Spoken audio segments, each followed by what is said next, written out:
Radhe Radhe friends, कैसे हैं आप सब। उम्मीद है कि आप बहुत अच्छे से होंगे। भगवान की कृपा आप पर हमेशा बनी रहे। तो अब तक की जो वीडियो आपने देखी है उसमें मैंने आपको अध्याय 25 तक की कहानी सुना चुकी हूँ। आज मैं आपको अध्याय 26 की कहानी सुनाऊंगी। 26 से आगे काफ़ी सारे अध्याय हैं, तो आज कोशिश करूँगी आपको 6-7 तक के अध्याय सुना सकूं, ताकि कल को अगली वीडियो आप देखें तो आप अगली वीडियो को एकादशी, देव उठनी या तुलसी विवाह इस तरीके से कोई वीडियो डालूंगी, उसे आप देख पाएँ। तो करते हैं शुरुआत। यदि अभी तक आपने मेरा चैनल सब्सक्राइब नहीं किया है तो प्लीज़ सब्सक्राइब कीजिए। 26वां अध्याय। नारद जी ने कहा, देवगणों के ऐसे वचन सुनकर धर्मदत्त ने कहा, सब मनुष्य भगवान विष्णु की प्रसन्नता के लिए विधिवत आराधना, यज्ञ, दान, व्रत, तीर्थ तथा तपस्या आदि करते हैं, किंतु कोई ऐसा सरल उपाय बताइए कि जिसके करने से इन सब का फल प्राप्त हो। गणों ने कहा, हे द्विजश्रेष्ठ, आपका प्रश्न बड़ा श्रेष्ठ है। हम आपको भगवान विष्णु को शीघ्र प्रसन्न करने का उपाय बताते हैं। हम इतिहास सहित प्राचीन वृत्तांत सुनाते हैं, सावधानी से सुने। प्राचीन काल में कांचीपुरा में चोल नामक चक्रवर्ती राजा राज्य करता था। उसी के नाम से उसके देश का नाम भी चोल ही प्रसिद्ध था। राजा चोल के राज्य में कोई प्राणी दरिद्र, दुखी, पापी व रोगी न था। यह सब राजा के यज्ञ करने का प्रभाव था। ताम्रपर्णी नदी के दोनों किनारों पर सोने के यज्ञ स्तंभ सुशोभित थे। वेदीश्वर एक दिन वह राजा भगवान विष्णु के पास गए। भगवान उस समय शेष सैया पर योग निद्रा वश सो रहे थे। राजा ने उनकी मणियों, मोतियों और स्वर्ण के दिव्य फलों फूलों द्वारा पूजा की। वह साष्टांग प्रणाम करके भगवान के चरणों के पास ही बैठ गए। थोड़ी देर बाद राजा ने अपनी नगरी कांचीपुरी के ब्राह्मण विष्णुदास को वहां आते हुए देखा। विष्णुदास भगवान की पूजा के लिए तुलसी दल और जल लिए हुए था। विष्णुदास ने वहां आकर भगवान को विष्णु सूक्त मंत्रों द्वारा स्नान करवाकर मंजरी दलों से उनका विधि पूर्वक पूजन किया। विष्णुदास के चढ़ाए हुए दलों से राजा के चढ़ाए हुए मणि, मोती व स्वर्ण के फूल ढक गए। राजा यह देखकर क्रोध से भर गया। ढोंगी मूर्ख, तूने मेरी चढ़ाई हुई मणियों, मोतियों व सोने के फूलों को तुलसी दल व अपने सादे फूलों से ढक दिया। तू बेचारा भला भक्ति करना क्या जाने। तूने मेरे किए हुए विचित्र श्रृंगार को बिगाड़ दिया। राजा की बात सुनकर विष्णुदास को भी क्रोध चढ़ आया और वह राजा के गौरव को तुच्छ समझकर कहने लगा, हे राजन, तुम भक्ति करना नहीं जानते। तुमको अपने धन का घमंड है। बताओ, आज से पहले तुमने भगवान के कितने व्रत किए हैं। देवगण ने कहा, ब्राह्मण के ऐसे वचन सुनकर राजा ने घमंड से हंसकर कहा, हे विप्र, भगवान की भक्ति के अभिमान से यदि तू ऐसी बात कर रहा है तो मैं पूछता हूँ कि तेरे जैसे भिखमंगे ब्राह्मण में भगवान की भक्ति ही कितनी है, क्योंकि तुमने आज तक भगवान की प्रसन्नता के लिए कुछ भी नहीं किया, न तो कोई मंदिर ही बनवाया। तो तुम भला इस प्रकार की भक्ति का जैसा कि तुम कर रहे हो गर्व कर सकते हो। यहाँ जितने भी ब्राह्मण बैठे हैं मेरी बात को ध्यान पूर्वक सुने और देखें कि भगवान विष्णु के दर्शन मुझे होते हैं या कि उसे। उसके बाद दोनों की भक्ति के संबंध में आप लोग जान लें। देवगण ने कहा। ऐसा कहकर राजा अपने महल में चला गया और वहां जाकर उसने पुरोहित मुदगल को आचार्य बनाकर विष्णु यज्ञ आरंभ किया। उसने उस यज्ञ में अनेकों ऋषि महर्षियों को बुलाया, उन पर बहुत सा अनाज और नकदी आदि दक्षिणा दी। जो यज्ञ पहले ब्रह्मा गया में किया था वही यज्ञ राजा चोल ने अपनी नगरी चोल में किया। विष्णुदास भी अपने मंदिर में रहकर भगवान की प्रसन्नता के लिए व्रत करने लगे। उसने माघ और कार्तिक मास के व्रत के, तुलसी के वन की एकादशी को भगवान विष्णु के द्वादश अक्षर मंत्र का जाप किया। वह भगवान को प्रसन्न करने के लिए गीत गाता रहा, नृत्य करता रहा, नित्य प्रति व्रत करता, भूमि पर सोता, हर समय भगवान विष्णु का स्मरण करता और सब प्राणियों में समदृष्टि से भगवान को ही देखा करता। उसने भगवान को प्रसन्न करने के लिए माघ और कार्तिक के व्रत भी किए और उन व्रतों के नियमों का पालन भी किया, उद्यापन भी किया। इस प्रकार राजा चोल और विष्णुदास द्वारा दोनों को आराधना करते हुए बहुत दिन बीत गए। अध्याय 37वां की कहानी। गणों ने कहा, विष्णुदास एक दिन भोजन तैयार करके भक्ति में तल्लीन था कि कोई उनका भोजन चुरा कर ले गया, लेकिन सायंकाल की आराधना हो सके और व्रत भंग न हो, इसीलिए उसने उस दिन दोबारा भोजन तैयार नहीं किया। श्री नारद जी ने कहा, हे राजन, इस तरह लगातार 7 दिन तक कोई दूसरा भोजन चुराता रहा। तब वह हैरान होकर सोचने लगा कि यह तो बड़ी ही विचित्र घटना है कि न जाने कौन हर रोज मेरे भोजन को चुरा कर ले जाता है। फिर भी इस देव स्थान को छोड़ना नहीं चाहिए। अगर मैं भोजन बनाकर खा लेता हूँ तो देर हो जाएगी, पूजा छूट जाएगी। अब मुझे भोजन बनाकर तुरंत खाना नहीं चाहिए। बिना भगवान को भोग लगाने के वैष्णवों को भोजन नहीं कराना चाहिए। अगर 7 दिन बिन भोजन के बीत गए तो आज का एक दिन और सही। आज मैं भली भांति भोजन की रक्षा करूंगा, देखूंगा कि हर रोज इसे कौन चुरा कर ले जाता है। ऐसा सोच विष्णुदास भगवान भोजन के पास ही छिप कर बैठ गया। उसने थोड़ी देर बाद देखा कि वहां पर एक चांडाल आया, जिसका शरीर अत्यंत दुर्बल था। उसके शरीर पर केवल चमड़ी ही चमड़ी दिखाई देती थी। वह चांडाल भोजन चुराकर चल दिया तो विष्णु दास ने उसे पुकारा, हे भाई, यह रूखा भोजन ले जाकर क्या करोगे? घी भी लेते जाओ। ऐसा कहकर वह श्रेष्ठ ब्राह्मण आगे बढ़ा। विष्णुदास को अपनी ओर आगे आते देखकर वह ब्राह्मण चांडाल तेजी से दौड़ने लगा। वह ब्राह्मण से डर गया, लेकिन निर्बलता के कारण दौड़ न सका, तो वह भूमि पर गिर पड़ा और मूर्छित हो गया। चांडाल को मूर्छित देखकर विष्णुदास लपक कर उसके पास पहुंचे, अपने वस्त्र से उस पर हवा करने लगे और इसके बाद उसने जो कुछ देखा उसे देखकर वह आश्चर्य से चकित रह गया। उसने देखा कि उसके सम्मुख शंख, चक्र, गदा, पद्म, पीताम्बरी धारी चतुर्भुजी रूप अलसी के फूल के समान वाले छाती में कौस्तुभ माला से सुशोभित साक्षात श्री भगवान विष्णु खड़े हैं। भगवान का दर्शन करके सात्विक भाव से मुक्त वह श्रेष्ठ ब्राह्मण उनकी स्तुति तथा प्रणाम कुछ भी न कर सका। वहीं पर सब इंद्र आदि देवता भी उपस्थित हो गए और गंधर्व अप्सराएं आकर गीत गान करने लगी, नृत्य करने लगी। ब्राह्मण उन्हें प्रणाम करने के लिए उतावला हुआ, त्यों ही वहां संपूर्ण देव, गंधर्व, अप्सराएं आ गए। नृत्य संगीत होने लगा। विष्णु भगवान ने अपना स्वरूप ब्राह्मण को प्रकट कर उसका आलिंगन किया। दिव्य विमान में बैठाकर उसे बैकुंठ ले गए। दिव्य विमान में ब्राह्मण को विष्णु के साथ जाते हुए चोल राजा ने भी देखा। उसने अपने गुरु आचार्य मुदगल से कहा कि मैंने जो यज्ञ आदि किए हैं वे सब व्यर्थ हुए। जितनी दान दक्षिणा मैंने ब्राह्मणों को दी वह असफल हुई। विष्णु भगवान के दर्शन नहीं हुए। विष्णुदास ब्राह्मण ने केवल श्रद्धा से भक्ति की। उसके प्रभाव से विष्णु भगवान ने आकर उसको दर्शन दिए। इसीलिए भक्ति ही सर्वोपरि है। मुझे भगवान विष्णु के दर्शन के लिए राज का त्याग कर भक्ति करनी चाहिए। राजा के कोई पुत्र न होने के कारण उसने भांजे को राजगद्दी का अधिकारी बना दिया और आप विष्णु भगवान की भक्ति करने लगा। बहुत काल तक भक्ति करने के बाद भी विष्णु ने दर्शन नहीं दिए तो वह अग्नि कुंड में कूद पड़ा। अग्नि में प्रकट होकर विष्णु भगवान ने राजा को गोदी में उठा लिया और कहा कि मैं तेरे त्याग भक्ति से बहुत प्रसन्न हूँ। उसका आलिंगन करके उसको दिव्य विमान में बैठाकर अपने साथ बैकुंठ लोक में ले गए। भगवान विष्णु ने अपने समान रूप वाले ब्राह्मण को पुण्यशील, राजा चोल को सुशील नाम देकर दोनों को अपना द्वारपाल बनाया। इस तरीके से 37वां अध्याय समाप्त हुआ।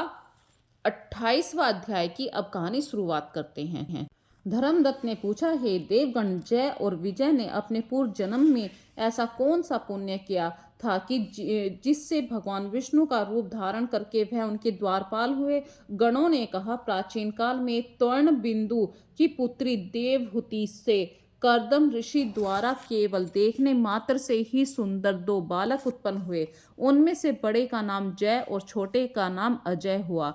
बाद में देवहूति के गर्भ से कपिल देव जी भी हुए। जय और अजय दोनों ही भगवान विष्णु के बड़े भक्त और धर्मात्मा थे। दोनों ही नित्य प्रति अष्टाक्षर मंत्र का जाप करते और भगवान विष्णु का व्रत करते थे। भगवान भी इन दोनों भाइयों पर अत्यंत प्रसन्न थे और नित्य पूजा के समय इनको दर्शन दिया करते थे। एक समय राजा के निमंत्रण पर देवर्षि नारद गणों सहित राजा के यज्ञ में पधारे। उस यज्ञ में जय ने ब्रह्मा और अजय ने पुरोहित बनकर यज्ञ को संपूर्ण करवाया। यज्ञ की विधि पूर्वक समाप्ति हुई। मरुत राजा ने जय और अजय को बहुत सा धन दिया। वह दक्षिणा लेकर दोनों भाई अपने आश्रम में वापिस आए। धन का बंटवारा करते हुए दोनों भाइयों का आपस में झगड़ा हो गया। जय ने अजय से कहा कि धन के बराबर बराबर भाग होने चाहिए। अजय ने कहा नहीं, जितना धन जिसको मिला है उतना धन उसका ही है। तब जय ने क्रोध में भरकर अजय को श्राप दिया,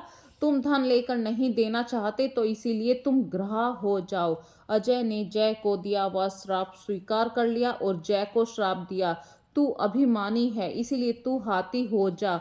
और जब नियम पूर्वक दोनों की पूजा के समय भगवान उनको दर्शन देने के लिए आए तो भगवान दोनों ने भगवान से श्राप मोचन का उपाय पूछा। दोनों ने प्रभु से कहा, हे देव, हम दोनों आपके भक्त हैं, मगर हम हाथी की योनि में कैसे होंगे।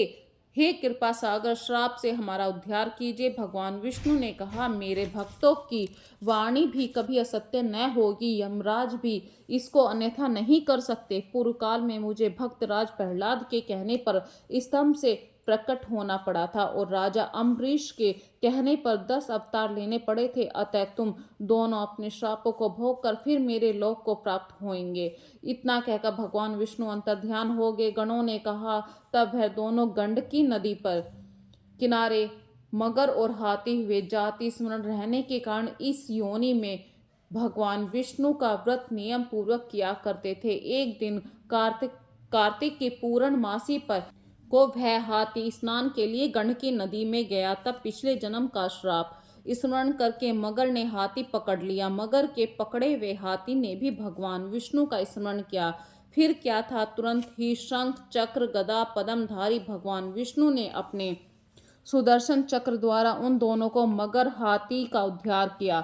उन दोनों को अपनी जैसा रूप देकर भगवान उन्हें बैकुंठ में ले गए। उसी दिन से उस स्थान का नाम हरिक्षेत्र प्रसिद्ध हो गया। चक्र के आघात से वहां के पत्थरों में भी चिन्ह बने हुए हैं। वह दोनों आज भी अजय अजय के नाम से आज तक संसार में प्रसिद्ध हैं। हे विप्र, आपने भगवान विष्णु के द्वारपालों के संबंध में जो प्रश्न किया था उसका विस्तृत उत्तर मैंने दे दिया है। इसीलिए हे द्विज, तुम भी ईर्ष्या और द्वेष को त्याग कर नित्य भगवान विष्णु का व्रत करो। जगत के प्रत्येक जीव को समदृष्टि से देखो। तुला मकर मेष की संक्रांति में नित्य प्रातः स्नान किया करो। एकादशी व्रत किया करो। तुलसी वन की रक्षा करो। गो रक्षा, ब्राह्मण वैष्णवों की सेवा के लिए हर समय तैयार रहो। व्रत करने वालों को मसूर, कांची, बैंगन के साग का कदापि प्रयोग नहीं करना चाहिए। हे धर्मदत्त, ऐसा करने पर तुम शरीर त्याग के पश्चात हम लोगों के समान गति पाओगे। भगवान विष्णु को प्रसन्न करने वाले इस व्रत के समान फल देने वाला तीर्थ, दान, यज्ञ दूसरा और कोई नहीं। हे विप्र, तुम धन्य हो, क्योंकि तुमने भगवान विष्णु को प्रसन्न करने वाला व्रत किया है और जिसका आधा फल तुमने इस कलहा को दिया है। उसके फल स्वरूप हम कलहा को बैकुंठ में लिए जा रहे हैं। नारद जी ने राजा पृथु से कहा, राजा ने इस प्रकार धर्मदत्त को विष्णु भक्ति का उपदेश देकर कलहा को साथ लेकर विष्णु के पार्षद बैकुंठ को चले गए। धर्मदत्त भी उनके आदेशानुसार भगवान विष्णु के व्रत में तल्लीन हो गया। फिर जब उसका देहांत हुआ तो अपनी दोनों स्त्रियों के साथ विष्णु लोक को गया। हे राजन, जो कोई भी प्राचीन काल में इस इतिहास को सुनता है, सुनाता है, वह अंत में विष्णु लोक को प्राप्त होता है। इस तरीके से मैंने अभी आपको 38वें अध्याय की कहानी सुनाई है। अब मैं आपको 29वें अध्याय की कहानी सुनाती हूँ। राजा पृथु ने कहा, हे नारद जी, आपने कृष्णा और वेणी नदी के तट पर बनिए और कलहा ने जिस प्रकार मुक्ति पाई वह सारी कथा मैंने अभी सुनी है, भली प्रकार से सुनी है। देवर्षि है कार्य उन दोनों नदियों के प्रभाव से हुआ था या इस क्षेत्र के प्रभाव से हुआ था। कृपा करके मुझे ये बताने की कृपा कीजिए, क्योंकि मुझे संदेह है। देवर्षि नारद बोले, कृष्णा नदी साक्षात भगवान श्री कृष्णचंद्र जी महाराज का शरीर, बेणी नाम वाली नदी भगवान शंकर का शरीर है। इन दोनों नदियों के संगम का महात्म्य श्री ब्रह्मा जी भी वर्णन करने में असमर्थ हैं। चूंकि आपने पूछा है, अतः मैं आपको इसकी उत्पत्ति का वृत्तांत सुनाऊंगा। ध्यान पूर्वक सुने। चाक्षुष मनवंतर के आरंभ में ही ब्रह्मा जी ने सहस पर्वत के शिखर पर यज्ञ करने का निश्चय किया। वह सब देवताओं, भगवान विष्णु, भगवान शंकर यज्ञ की सारी सामग्री लेकर उस पर्वत के शिखर पर गए। तब महर्षि भृंगु आदि ऋषियों ने ब्रह्म मुहूर्त में उन्हें दीक्षा देने का विचार किया। इसके बाद उन्होंने ब्रह्मा जी की पत्नी स्वैरा को बुलाकर बुलावा भेजा। वह बड़ी आहिस्ता आहिस्ता आ रही थी। इसी बीच श्री भृंगु जी ने भगवान विष्णु से पूछा, हे प्रभु, आपने स्वरा को शीघ्रता से बुलाया था, वह क्यों नहीं आई? यदि ब्रह्म मुहूर्त टल गया तो फिर दीक्षा का कार्य कैसे पूर्ण होगा? इस पर भगवान विष्णु ने कहा, यदि स्वरा यथा समय यहाँ पर न आई तो आप गायत्री को ही स्त्री मानकर दीक्षा विधान कर दीजिएगा। क्या गायत्री पुण्य कर्म से ब्रह्मा जी की स्त्री नहीं हो सकती? नारद जी बोले। भगवान विष्णु ने भगवान शंकर की बात का समर्थन किया। यह बात सुनकर भृंगु ऋषि जी ने गायत्री को श्री ब्रह्मा जी के दाईं ओर बिठाकर दीक्षा विधान आरंभ कर दिया। ऋषि मंडल गायत्री को दीक्षा दे ही रहा था कि इतने में स्वैरा भी यज्ञ मंडप में आ पहुंची। श्री ब्रह्मा जी के पहलू में गायत्री को देखकर ईर्ष्या से, क्रोध से करहाने लगी और स्वैरा ने कहा, आप पूज्यों की पूजा होती है और पूज्यों की अप्रतिष्ठा होती है, वहां पर दुर्भिक्षु, मृत्यु तथा भय तीनों अवश्य में हुआ करते हैं। यह गायत्री जी श्री ब्रह्मा जी की दाई ओर तथा मेरे स्थान पर बैठी है। यह अदृश्य बहने वाली नदी होएगी। आप लोगों ने अविचार से इसे जो मेरे स्थान पर बिठाया है, अतः आप भी सब इसके जड़ रूप नदियां होंगे। नारद जी ने महाराज पृथु से कहा, हे राजन, इस प्रकार स्वैरा के श्राप को सुनकर गायत्री क्रोध के मारे लाल भभूका होकर अपने होठों को काटने लगी। देवताओं के मना करने पर भी उसने उठकर स्वैरा को श्राप दे डाला। गायत्री ने बोला, ब्रह्मा जी जैसे तुम्हारे पति हैं वैसे ही मेरे पति हैं। तुमने व्यर्थ ही श्राप दिया, अतः तुम भी नदी हो जाओ। नारद जी ने कहा। तब देवताओं में खलबली मच गई। वह स्वरा को दंडवत प्रणाम करने लगे। हे देवी, तुमने जो ब्रह्मा आदि सब देवताओं को श्राप दिया है, इससे यदि हम सब जड़ रूप नदियां हो जाएंगी तो फिर निश्चय ही यह तीनों लोक नष्ट हो जाएंगे, क्योंकि यह श्राप तुमने बिना विचारे दिया है, अतः तुम इसको वापस ले लो। स्वरा ने कहा, हे देवतागण, चूंकि आपने यज्ञ के आरंभ में गणेश पूजन नहीं किया, इसीलिए यह विघ्न उपस्थित हो गया है।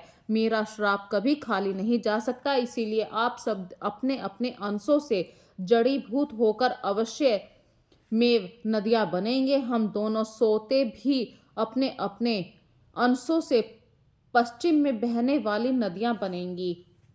देवर्षि नारद जी ने राजा पृथु से कहा, स्वरा के ये वचन सुनकर सभी देवता, विष्णु, शंकर आदि अपने अपने अंशों से नदियां बन गईं। भगवान विष्णु के अंश से कृष्णा, भगवान शंकर के अंश से वेणी, ब्रह्मा जी के अंश से कुकुदमवती नाम वाली नदियां उत्पन्न हुई। सभी देवताओं ने अपने अंशों को जड़ बनाकर वहीं पर सहज पर्वत पर फेंक दिया। फिर उन लोगों के अंश अलग अलग नदियों के रूप में बहने लगे। देवताओं के अंशों से पूर्ववाहिनी तथा उनकी स्त्रियों के अंशों से सैकड़ों व हजारों की संख्या में पश्चिम वाहिनी नदियां उत्पन्न हो गई। गायत्री और स्वरा दोनों पश्चिम वाहिनी नदियां होकर एक साथ बहने लगी। दोनों का नाम सावित्री पड़ा। श्री ब्रह्मा जी ने उस यज्ञ का स्थल भगवान विष्णु और भगवान शंकर की स्थापना की। दोनों देवता महाबल तथा अति बल के नाम से विख्यात हुए। हे राजन, कृष्णा और वेणी नदी की उत्पत्ति का वर्णन जो मनुष्य सुनेगा, उसको दर्शन व स्नान का फल प्राप्त होगा। इस प्रकार अभी तक मैंने आपको 29वां अध्याय 39 अध्याय सुनाया है। अब मैं आपको 30वां अध्याय सुना रही हूँ। भगवान श्री कृष्ण चंद्र जी महाराज ने कहा, हे प्रिय, नारद जी के वचन सुनकर महाराज प्रथु बड़े विस्मित हुए। अंत में उन्होंने नारद जी का पूजन करके उनको विदा किया। इसी कारण माघ कार्तिक एकादशी यह 3 व्रत मुझे अत्यधिक प्रिय है। वनस्पतियों में तुलसी, महीनों में कार्तिक, तिथियों में एकादशी, क्षेत्रों में द्वारका मुझे बहुत प्रिय है। जो प्राणी जितेंद्रिय होकर इनका सेवन करता है वह यज्ञ करने वाले प्राणियों से भी मुझे अधिक प्रिय होता है। जो प्राणी विधि विधान से इनकी सेवा करते हैं उनके अनुग्रह से सभी पाप दूर हो जाते हैं। भगवान श्री कृष्ण चंद्र जी महाराज के वचन सुनकर सत्यभामा ने कहा, हे नाथ, आपने यह बात बड़ी ही आश्चर्यजनक कही है। दूसरे के लिए पुण्य के फल से कलह की मुक्ति हो गई। यह प्रभावशाली कार्तिक मास आपको अत्यधिक प्रिय है। जिसे पति द्रोह का पाप केवल स्नान के पुण्य से ही नष्ट हो गया, दूसरे प्राणी द्वारा किया हुआ पुण्य उसके देने से कैसे मिल जाता है, यह आप मुझे बतलाइए। इस पर भगवान श्री कृष्णचंद्र जी महाराज ने कहा, बिना दिया हुआ पुण्य पाप जिस कर्म द्वारा मिलता है सो सुनो। सतयुग में देश, ग्राम तथा कुलों को दिया गया पुण्य या पाप मिलता था, किंतु कलयुग में केवल कर्ता को ही पाप पुण्य को फल भोगना पड़ता है। संसर्ग न करने पर भी यह व्यवस्था कही गई है। संसर्ग जैसे पाप व पुण्य दूसरे को कैसे मिलते हैं उसकी व्यवस्था भी सुनो। पढ़ाना, यज्ञ कराना, एक साथ भोजन करने से पाप पुण्य का आधा फल मिलता है। एक आसन पर बैठने तथा एक सवारी से श्वास के आगे जाने से पुण्य पाप का चौथा भाग प्राणी मात्र को मिलता है। स्पर्श करने से, भोजन करने तथा दूसरे की स्तुति करने से पुण्य पाप का 6वां भाग मिलता है। दर्शन करने, सुनने तथा ध्यान करने से मनुष्य को पुण्य और पाप का 10वां अंश मिलता है। दूसरे की निंदा, चुगली, धिक्कार करने से उसका 100वां भाग मिलता है। पुण्य करने वाले मनुष्यों की जो कोई सेवा करता है वह सेवा का भाग लेता है, अपना पुण्य उसे देता है। स्त्री, नौकर, शिष्य के अतिरिक्त वह जो मनुष्य दूसरे से सेवा करवा कर उसको पैसे नहीं देता वह सेवक उसके पुण्य का भागी होता है। पंक्ति में बैठे हुए भोजन करने वालों की पत्तल जो व्यक्ति लांघता है वह उसको जिसकी की पत्तल उसने लांघी है अपने पुण्य का 6वां भाग देता है। स्नान, ध्यान आदि करते हुए मनुष्य से जो व्यक्ति बातचीत करता है, उसे स्पर्श करता है, वह अपने पुण्य का 6वां भाग उसे दे डालता है। जो मनुष्य धर्म के कार्य में दूसरों के लिए धन मांगता है वह पुण्य का भागी होता है। ठीक उसी प्रकार जिस प्रकार दान करने वाला पुण्य का भागी होता है। जो मनुष्य धर्म का उपदेश करता है पश्चात से श्रोता से याचना करता है वह अपने पुण्य का 6वां भाग उसे देता है। जो मनुष्य दूसरों का धन चुराकर उससे धर्म करता है वह चोरी के पाप का फल भोगता है, शीघ्र ही निर्धन हो जाता है। जितना धन चुराता है पुण्य का भागी होता है। बिना ऋण के उतरे जो मनुष्य मर जाते हैं उसको ऋण देने वाले सज्जन पुण्य के भागी होते हैं। शिक्षा देने वाला, सलाह देने वाला, सामग्री को जुटाने वाला, प्रेरणा देने वाला यह पाप पुण्य के 6ठे भाग को प्राप्त करता है। राजा प्रजा के पाप पुण्य के 5ठ अंश का भागी होता है। गुरु शिष्यों का, पति पत्नी का, पिता पुत्र का, स्त्री पत्नी के किए हुए पुण्य का 6वां भाग पाती है। पति को प्रसन्न रखने वाली आज्ञाकारिणी स्त्री पति के किए हुए पुण्य का आधा हिस्सा लेती है। जो पुण्य आत्माएं पराये लोगों का दान करते हैं वह अपने पुण्य का 6वां भाग प्राप्त करते हैं। जीविका देने वाला मनुष्य जीविका ग्रहण करने वाले मनुष्य के पुण्य के 6ठे भाग को प्राप्त करता है। इस प्रकार दूसरों को किए हुए पाप पुण्य बिना देने के भी दूसरों को मिल सकते हैं, किंतु यह नियम जो कि मैंने बतलाए हैं कलयुग में लागू नहीं होते हैं। कलयुग में तो केवल मात्र कर्ता को ही अपने पाप पुण्य का फल भोगना पड़ता है। इस संबंध में एक बड़ा पुराना इतिहास है कि जो कि पवित्र भी है और बुद्धि देने वाला भी है। कहता हूँ, ध्यान पूर्वक सुनो। यदि कार्तिक व्रती किसी संकट में फंस जाए तो वीरता के साथ भगवान शंकर, भगवान विष्णु के मंदिर में जाकर जागरण अवश्य करे। यदि भगवान शंकर का मंदिर या भगवान विष्णु का मंदिर पास में न हो तो जिस किसी भी देवता का मंदिर पास में हो जाकर रात्रि भर जागरण करे। अगर घना जंगल हो तो फिर पीपल के वृक्ष के नीचे अथवा तुलसी के वन में जाकर जागरण करे। भगवान विष्णु की मूर्ति के सम्मुख बैठकर भगवान विष्णु का कीर्तन करे। ऐसा करने से 1000 गाय देने का दान बराबर फल मिलता है। जो व्यक्ति विष्णु के कीर्तन में बाजा बजाता है उसका बाजपे यज्ञ के बराबर फल मिलता है। और हरि कीर्तन में नृत्य करने वाले प्राणी को समस्त तीर्थों में स्नान करने वाला फल मिलता है। किसी संकट के समय या रोगी हो जाने पर यदि जल न मिल सके तो केवल भगवान विष्णु के नाम मात्र से मार्जन ही कर लें। यदि उद्यापन न कर सकें तो व्रत की पूर्ति के लिए केवल ब्राह्मणों को भोजन करवा दें, क्योंकि ब्राह्मणों के प्रसन्न होने से भगवान विष्णु भी प्रसन्न होते हैं। यदि आप दीप दान न कर सकें तो दूसरे के दीप की वायु आदि से भलीभांति रक्षा करें। और यदि तुलसी का पौधा पास में ना हो तो वैष्णव ब्राह्मण की ही पूजा कर लें, क्योंकि भगवान विष्णु सदा अपने भक्तों के निकट रहते हैं। इन सब के न होने पर व्रती ब्राह्मण गो पीपल वट वृक्ष की श्रद्धा से सेवा करें। शौनक आदि ऋषियों ने कहा है कि आपने गो तथा ब्राह्मणों के सदृश पीपल और वट वृक्षों को क्यों बतलाया, तभी और सभी वृक्षों में पीपल का वृक्ष वट वृक्ष श्रेष्ठ क्यों कहे गए। सूत जी ने कहा, पीपल का वृक्ष साक्षात विष्णु भगवान है और वट वृक्ष साक्षात शंकर भगवान हैं। इस प्रकार इन वृक्षों की पूजा सेवा दर्शन से सब पाप नष्ट हो जाते हैं।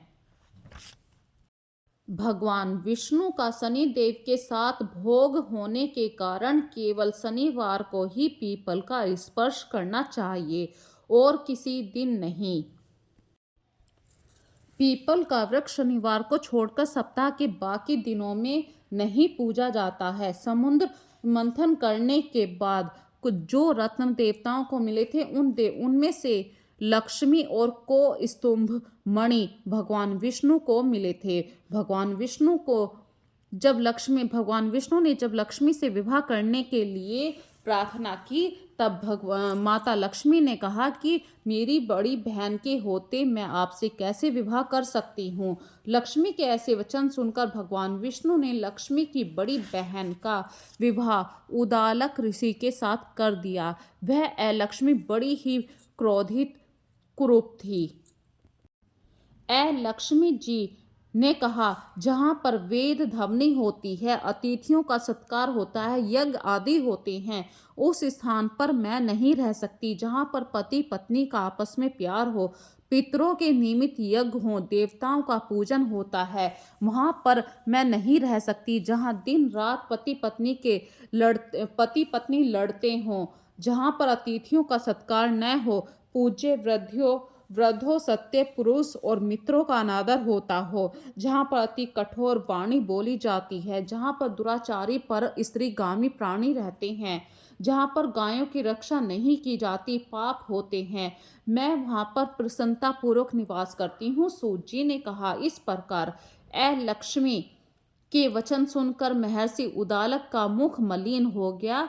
वह उस बात को सुनकर चुप रह गए। थोड़ी देर तक चुप रहने के पश्चात उन्होंने कहा, अच्छा, तुम्हारे लिए ऐसा ही स्थान खोजूंगा। अतः मैं जब तक तुम्हारे लिए ऐसा स्थान ढूंढ कर न आऊं, जब तक तुम इसी पीपल के नीचे चुपचाप बैठी रहो। सूत जी ने कहा, महर्षि उदालक उसको पीपल के नीचे बिठाकर स्वयं उसके रहने योग्य स्थान ढूंढने के लिए निकले, लेकिन जब तक वह बहुत काल तक प्रतीक्षा करने पर भी वापस नहीं लौटे, लक्ष्मी रोने लगी।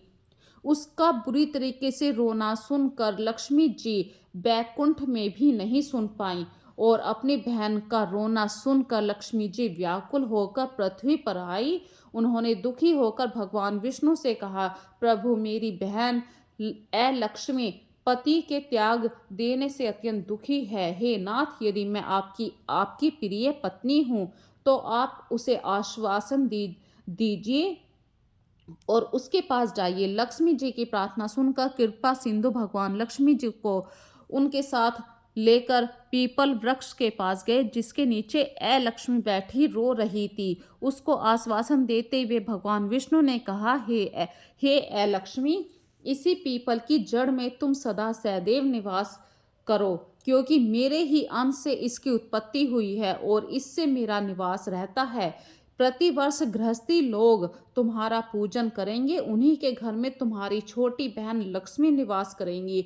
स्त्रियों को विविध प्रकार के उपहारों से तुम्हारी पूजा करनी चाहिए। मनुष्यों को चाहिए कि वह पुष्प, धूप, गंध आदि से तुम्हारी पूजा करें, तभी लक्ष्मी उन पर प्रसन्न होगी।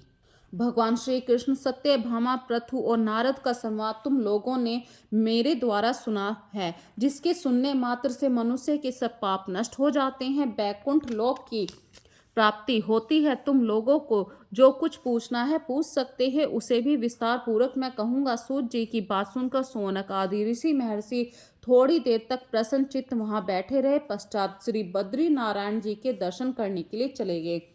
जो प्राणी इस कथा को सुनता है, सुनाता है, वह इस संसार में संपूर्ण सुख प्राप्त करता है।